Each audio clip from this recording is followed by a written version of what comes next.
Maraming pong salamat. Diyos tiyagin ang kadakayanin. Mabuhay ang Republika ng Pilipinas. Diyos tiyagin na po na imbag na rabi. Amen. Maraming salamat sa inyong pagpunta rito. Alam ko po, marami sa inyo ang matagal nang nakantay at nagbilad sa araw at nagpainit. Kaya naman siguro napakainit ng salubong na naramdaman namin.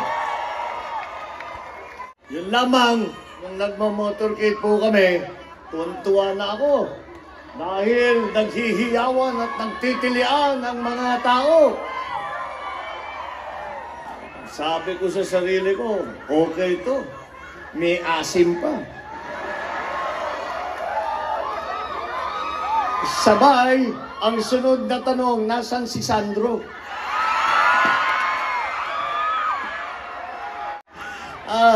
Alam niyo po, ay yung anak ko ay busy nasa Ilocos Norte. Tumatakbo siya bilang congressman, ang primero distrito ng Ilocos Norte. Kaya ay papaabot ko na lang sa inyo, sa kanya ang lahat ng wedding proposal. Meron na isa sinasabi, iyon na boto ko pero aking si Sandro. At tanong ko sa kanya kung papayag siya. Panagay ko papayag yun. Maraming salamat po sa inyo lahat. At kami po sa Uniteam ay kung saan-saan na po nanggaling at marami na po kami napuntahan.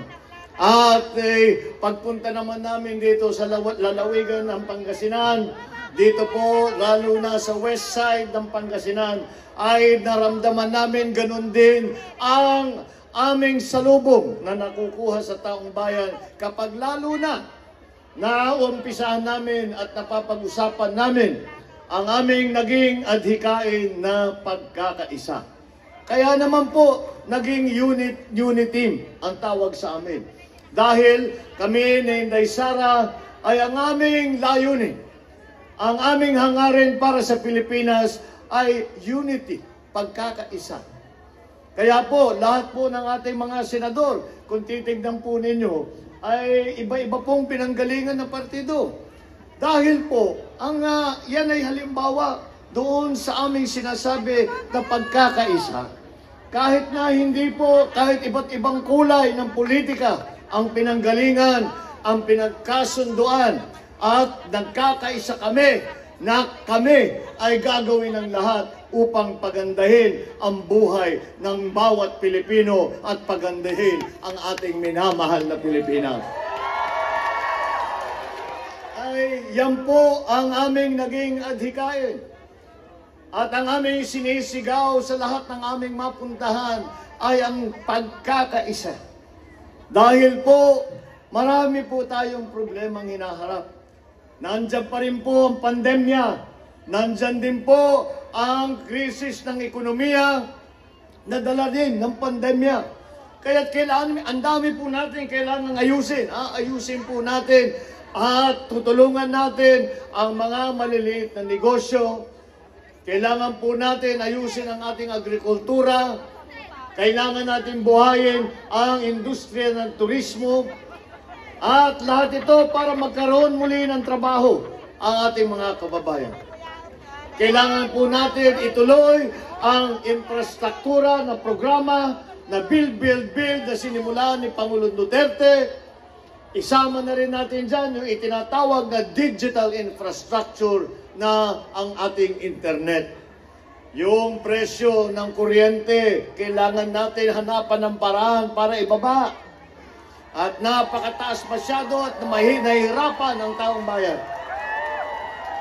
Ang ating mga eskwelahan, ang ating edukasyon ay kailangan natin patibayin. Tulungan ang ating mga guro para pagandahin ang maging kalidad ng pagtuturo para sa ating kinabukasan, ang ating mga kabataan.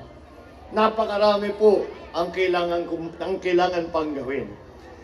At alam naman po natin na kapag ang isang tao, kahit gaano kagaling, kahit gaano kasipag, kahit gaano katapat ang kanyang pagmamahal sa taong bayan at sa Pilipinas ay siya ay isang tao lamang. Kaya naman po, kailangan natin dito sa hinaharap natin ng mga krisis ay ang pagkakaisa. Dahil po, kung pag-aaralan natin ang kasaysayan ng Pilipinas at tignan natin po, tignan natin kung paano tayo nakaraos sa lahat ng krisis, lahat ng sakuna, lahat ng hamon harap sa ating mga Pilipino, tayo po ay nakaraos dahil po tayo ay nagtulungan. Dahil po tayo ay nagmahalan, dahil kapit-bisig po ang mga Pilipino hinarap ang kahit anong hamon at sa ganong paraan tayo ay hindi lang nakaraos kundi tayo ay sumikat pa. Kaya po patuloy po ang aming pag-ikot sa nakaraang ilang linggo, sa ilang nakaraang buwan. At isinisigaw namin itong aming sinasabing adhikain ng ating pagkakaisa. At alam nyo naman po, maganda po ang pagtanggap ng mensaheng ito ng ating mga kababayan. Ngunit kung talaga namang isipin natin, hindi naman po siguro katakata kayo. Dahil ang mga Pilipino, tayo naman hindi tayo palaaway. Hindi naman tayo naghahanap ng gulo. Hindi natin pinupuntahan yung mga tao at sinasabi, mali kayo, kami lang ang tama. Hindi po tayo, ang hinahanap lang ng Pinoy, simple lang, magkaroon ng disenteng buhay. Dito, makaahon tayo sa pandemya, makaahon tayo sa kahirapan na dala ng pandemya. Kaya naman po, ay habang tumatagal ang panahon, ay naririnig po natin ang sagot ng ating mga kababayan dito sa aming sigaw ng pagkakaisa. At ang sagot na yan ay nagsimula ng parang isang bulong lamang at halos hindi marinig. Ngunit habang tumatagal, habang patuloy ang aming pagsigaw ng ating adhikain ng pagkakaisa, ito po na naging aming advokasya. At sinasabi namin ay nakikita namin, natanggap po ng Pilipino. Huwag natin pong makalimutan ngayong gabi na ito.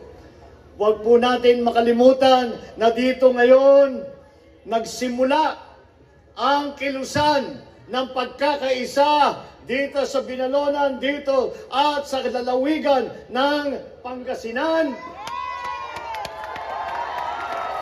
At ating pong ipagpapatuloy ang ating gagawin para naman mararamdaman na natin na ipinagsama-sama natin, nagsanib puwersa ang buong Pilipinas. Ipinagsama natin lahat ng galing, ng husay, ng sipag ng bawat Pilipino at dinaan natin sa pagmamahal.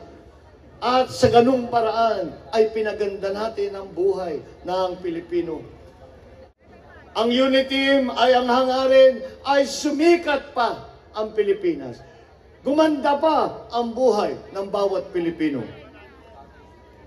At pagka nangyari yan, at kapag tayo ay patuloy at tapat tayo sa ating kilusan ng pagkakaisa, gaganda po ang buhay ng bawat Pilipino.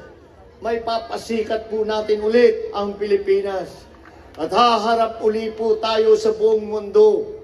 At ipagmamalaki natin, tignan nyo kami, mga Pilipino. Tignan nyo kami, sumikat kahit naluhod na kami, natisod na kami. Kami tumayo ulit at sumikat muli dahil kami nagkaisa. Dahil kami ay nagtulungan. Dahil kami ay nagmamahal sa kapwa Pilipino.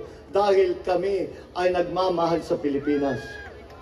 At kapag natin nakamtan yun, haharapin po natin ang buong mundo muli. At muling masaysigaw po natin, ako ay Pilipino, taas noo kahit kanino. Yan po ang ating layunin. Kaya po dito sa sinimulan natin na kilusan, huwag po tayong titigil hanggang tayo'y magtagumpay. Ang unang tagumpay ay maaari nating sabihin na nanalo na tayo sa halalan. Ngunit hindi pa po yun ang tunay na tagumpay.